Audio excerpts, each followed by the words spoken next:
Hello दोस्तों, आज हम बात करेंगे इंडिया के ग्रीन हाइड्रोजन एक्सपोर्ट अपॉर्चुनिटी के बारे में। इसमें नेशनल लेवल पर क्या मिशन चल रहा है, क्या ग्लोबल डिमांड है और कौन से कॉर्पोरेट प्लेयर्स हैं जो यहाँ पर पार्टिसिपेट कर रहे हैं। सबसे पहले इंडस्ट्री का ओवरव्यू करेंगे। ग्रीन हाइड्रोजन को अदर हाइड्रोजन गैसेस से कंपेयर करेंगे। इंडिया में क्या एक्सपोर्ट एडवांटेज है, नेशनल लेवल पर क्या मिशन चल रहे हैं, फिर कंपनीज को डिस्कस करेंगे हम लोग जो काम कर रही है, गवर्नमेंट के क्या इनिशिएटिव है, क्या स्टेट की पॉलिसीज हैं। फिर इन चारों कंपनियों का एनालिसिस करेंगे। फिर फाइनल रेटिंग देंगे और फाइनल व्यू की बात करेंगे। सबसे पहले इंडस्ट्री ओवरव्यू की बात करें, green hydrogen versus other hydrogen types. तो एक होती है ग्रे हाइड्रोजन जो कि प्रोड्यूस की जाती है हीटिंग नेचुरल गैस से और 19 से 22 केजी निकलती है CO2 पर केजी ऑफ हाइड्रोजन से। और लगभग करंट लेवल पर 75% ग्लोबल प्रोडक्शन होता है यहाँ से। और $1 से $2 पर केजी की इसकी कॉस्ट आती है। फिर आती है ब्लू हाइड्रोजन, सिमिलर होती है ग्रे हाइड्रोजन की तरह, कैप्चर करती है कार्बन इमिशन को। 5 से 6 केजी CO2 पर केजी पे निकलती है, लेकिन थोड़ी सी एक्सपेंसिव होती है ग्रे हाइड्रोजन के। फिर आती है ग्रीन हाइड्रोजन, ये प्रोड्यूस की जाती है वाटर इलेक्ट्रोलिसिस के जरिए और इसमें रिन्यूएबल एनर्जी से भी काम कर सकते हैं, सोलर विंड का। और 2.5 केजी CO2 निकलती है पर केजी हाइड्रोजन के, लेकिन इसकी कॉस्ट थोड़ी ज्यादा होती है, कहे तो $3 से $5 पर केजी की होती है। तो अगर देखें हम, ग्रीन हाइड्रोजन काफी कम कार्बन प्रोड्यूस करती है, 2.5 केजी करती है, लेकिन कॉस्ट इसकी बहुत ज्यादा है, $3 से $5 पर केजी है। कॉस्ट ड्राइवर क्या है? Power cost. लगभग 60 से 70% ग्रीन हाइड्रोजन प्रोसेस में कॉस्ट आती है पावर की। इलेक्ट्रोलिसिस 60 से 80% आता है। कैपेक्स, प्लांट कैपेक्स, मतलब ये कि ये प्रोसेस करने के लिए प्लांट लगाना पड़ता है बहुत बड़ा, तो यहां से भी कॉस्ट आती है 60 से 80% की। तो कॉस्ट ड्राइवर हमारे पास हैं दो चीजें। तो ग्लोबल इंपोर्ट डिमांड और रेगुलेटरी ट्रिगर्स की बात करें, यूरोपियन यूनियन ने टारगेट रखा है 20 मिलियन टन का ग्रीन हाइड्रोजन ये लोग कंज्यूम करेंगे 2030 तक की। 50% इंपोर्ट किया जाएगा यूरोपियन यूनियन के क्लाइमेट लॉ के जरिए, लॉ के अकॉर्डिंग। और साउथ कोरिया की बात करें तो इनका 2050 का टारगेट है कार्बन न्यूट्रल कंट्री बनने का। 28 मिलियन टन कंज्यूम करेंगे ये, 82% इन्हें इंपोर्ट करनी पड़ेगी और लगभग $346 मिलियन की इन्वेस्टमेंट चाहिए। 9 कंपनीज मिलकर अमोनिया इंपोर्ट टर्मिनल्स बना रही। जापान की बात करें, 20 मिलियन टन पर ईयर का कंजम्पशन होगा 2050 तक की। ऑपरेट करेंगी, इंडिया के first liquid hydrogen carrier ship बना रही हैं ताकि इंपोर्ट कर सकें। और डेवलप कर रही हैं MCH, अमोनिया और लिक्विड हाइड्रोजन इंपोर्ट हब बना रही हैं। तो इन सभी की इंपोर्टिंग नेशंस हैं ये सभी ग्रीन हाइड्रोजन की डिमांड क्रिएट करने वाले। यूरोपियन यूनियन 20 MT पर ईयर की, साउथ कोरिया 28 MT पर ईयर और जापान 20 MT पर ईयर। अब इंडिया का एक्सपोर्ट एडवांटेज समझ लेते हैं और नेशनल लेवल पर मिशन क्या है। नेशनल ग्रीन हाइड्रोजन मिशन 2023 ये कहता है कि 19,744 करोड़ का आउटले है, 5 मिलियन मैट्रिक टन की annual green hydrogen production capacity establish करेंगे 2030 तक की।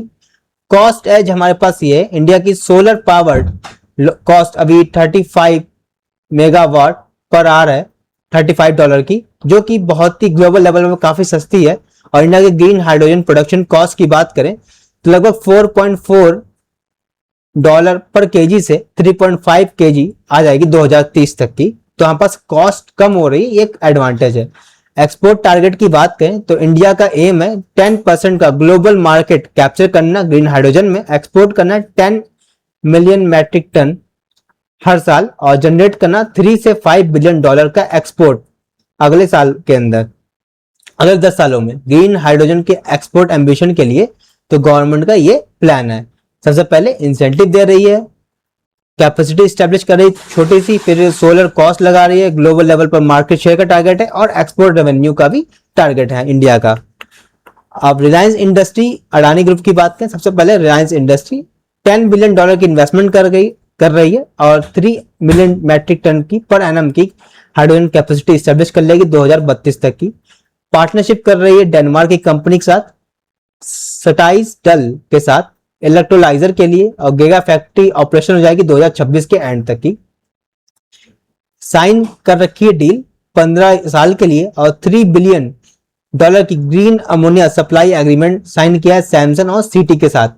अडानी ग्रुप की बात करें 50 से $60 बिलियन की इन्वेस्टमेंट करेंगे अगले 10 साल के अंदर ग्रीन एनर्जी वैल्यू चेन में। सेटअप कर रहे हैं 1 million metric ton per year का ग्रीन हाइड्रोजन का प्लांट गुजरात के अंदर, जो कि 2027 में ऑपरेशन हो जाएगा और फिर एक्सपेंड करेंगे 3 मैट्रिक टन तक की, मिलियन टन तक की। फिर हम बात करें एनटीपीसी ग्रीन एनर्जी की, तो इनका प्लान यह है कि 1 लाख करोड़ का ग्रीन हाइड्रोजन हब बनाएंगे आंध्र प्रदेश में। 20 गीगावाट का रिन्यूएबल एनर्जी कैपेसिटी वहां पे स्टेब्लिश करेंगे ताकि 1000 ton per day green hydrogen produce की जा सके और 7500 टन पर डे बनाए जा सके। डेरिवेटिव्स मैथनॉल और यूरिया। एसीएमई क्लीन टेक की बात करें, इनका टारगेट है 2032 तक की 10 million metric ton green hydrogen produce करने का। इनका प्लान है वर्ल्ड का फर्स्ट ग्रीन हाइड्रोजन और अमोनिया प्लांट स्टैब्लिश करना 2000 राजस्थान के अंदर। इसके लिए सप्लाई डील साइन कर ली गई है आईएचआई कॉर्पोरेशन के साथ 400,000 टन पर ईयर की, और मित्सुबिशी गैस केमिकल के साथ 1000 मतलब 1 लाख टन पर ईयर की। तो मेजर कॉर्पोरेट डील्स हमने देख ली है और कमिटमेंट देख ली है। एसीएमई क्लीन टेक की सबसे बड़ी कैपेसिटी है स्टैब्लिश करने जा रही है 10 MMT की। एलएनटी भी कैपेक्स कर रही है सेगमेंट में 15,000 करोड़ का।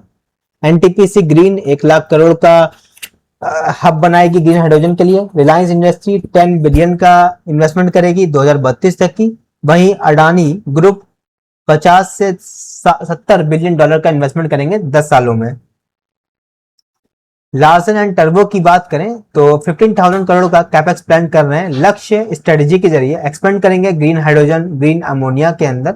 इक्विपमेंट मैन्युफैक्चरिंग में की चैलेंजेस ये रहेंगे, हाई इंपोर्ट डिपेंडेंसी रहेगी। इंडिया के पास अभी 2 गीगावाट की लोकल इलेक्ट्रोलाइजर मैन्युफैक्चरिंग कैपेसिटी है और बाकी मार्केट पर यूएस की कंपनी डोमिनेट करती है। 60% ग्लोबल इलेक्ट्रोलाइजर और क्रिटिकल रॉ मटेरियल जैसे कि प्लेटिनम, इरेडियम, निकल, ये सभी कंट्रोल किया जाता चाइना के जरिए।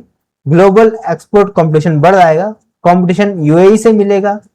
उनका प्लान है $1.7 पर केजी तक की अपनी कॉस्ट लेके आना। सऊदी अरेबिया भी लगभग $8.4 बिलियन की इन्वेस्टमेंट कर रहा है। हाइड्रोजन गैस की कॉस्ट उनकी काफी कम है। Weak domestic demand, green premium. Domestic industry जैसे स्टील, रिफाइनिंग, फर्टिलाइजर, ये सभी लोग बहुत ही छोटे मार्जिन पर काम करते हैं, तो हाइड्रोजन गैस अगर सस्ती होगी तभी ये लोग शिफ्ट कर पाएंगे, वरना फिर कार्बन एमिशन इंडिया में भी होता रहेगा। गवर्नमेंट इनिशिएटिव और स्टेट पॉलिसी की बात करें तो साइट स्कीम SECI स्कीम ने टेंडर निकाला है 3000 मेगावाट के इलेक्ट्रोलाइजर मैन्युफैक्चरिंग का और लगभग 8.62 लाख टन पर ईयर का ग्रीन हाइड्रोजन प्रोक्यूरमेंट करेंगे रिवर्स ऑक्शन के जरिए। स्टेट की पॉलिसी है, गुजरात इसमें सबसे आगे है। 3 MMT का प्लान तक कर रही है, टारगेट रख रही है 2035 तक की। लैंड और वाटर प्रायोरिटी दे रही है, 30% सब्सिडी देगी फर्स्ट 500 फ्यूल सेल बसेस के लिए। आंध्र प्रदेश की बात करें 1.5 MMT का टारगेट है 2029 तक की। ग्रीन हाइड्रोजन वैली इनिशिएटिव ला रही है, 100% SGST रिइंबर्समेंट करेगी और ग्रेड कनेक्टिविटी देगी।